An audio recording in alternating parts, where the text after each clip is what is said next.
Sesta corsa dall'Arcoveggio, la penultima, un'altra prova per i puledri, questa volta non vincitori di 3.000 euro in carriera, sono in 10 al via, favoritissimo Diluvio con Alessandro Gocciadoro, 1 Dama di Corte, 2 Deba dell'Olmo, 3 Dottor Bride, 4 Diluvio, 5 Durban dei Greppi, 6 Dubai Pax, in seconda fila 7 Dobardaghi, 8 Dakota dei Greppi, 9 D'Antoine, 10 Diletta Trio.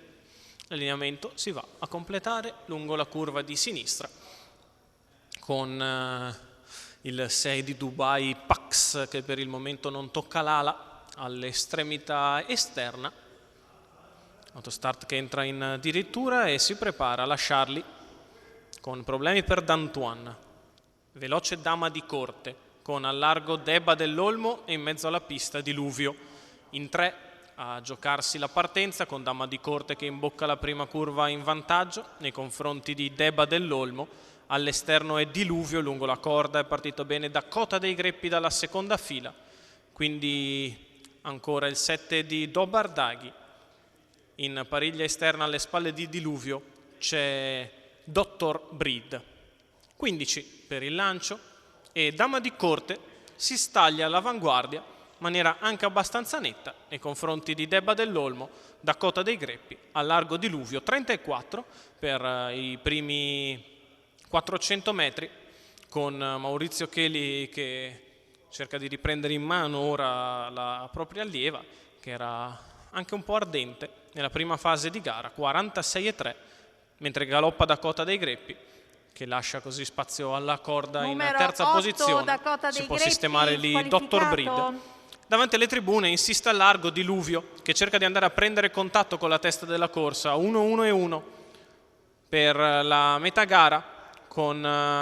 Sempre sbaglia intanto Deba dell'Olmo. Diluvio si sistema in seconda posizione alle spalle di Dama di Corte che sta andando via a tutta birra, 1:16,2 il primo chilometro. Dama di Corte in vantaggio, Diluvio in seconda posizione, Dottor Bride in terza ma molto più indietro e anche richiesto. È un match a 2 per la vittoria con Dama di Corte che controlla, Diluvio che la fila.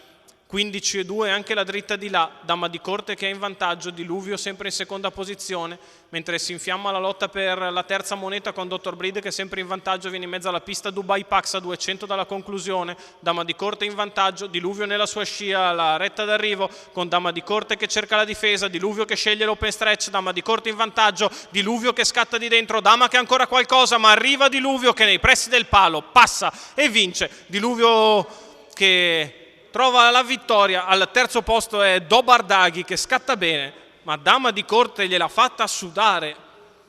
32 la chiusono, 15,7 il ragguaglio cronometrico per il successo di Diluvio. Alessandro Gocciadoro, guida e training per la Pink and Black, figlio di Adrian Chip e Love on the Rocks, che è stato saggiamente interpretato da Alessandro Gocciadoro perché questa Dama di Corte non scherzava affatto, l'allieva di Maurizio Cheli e Lamberto Barbieri ha corso alla grandissima, però Diluvio nel finale ha fatto valere un qualcosina in più. Primo successo in carriera per Diluvio dopo il secondo posto del debutto, al terzo Dobardaghi che scatta molto bene nel finale.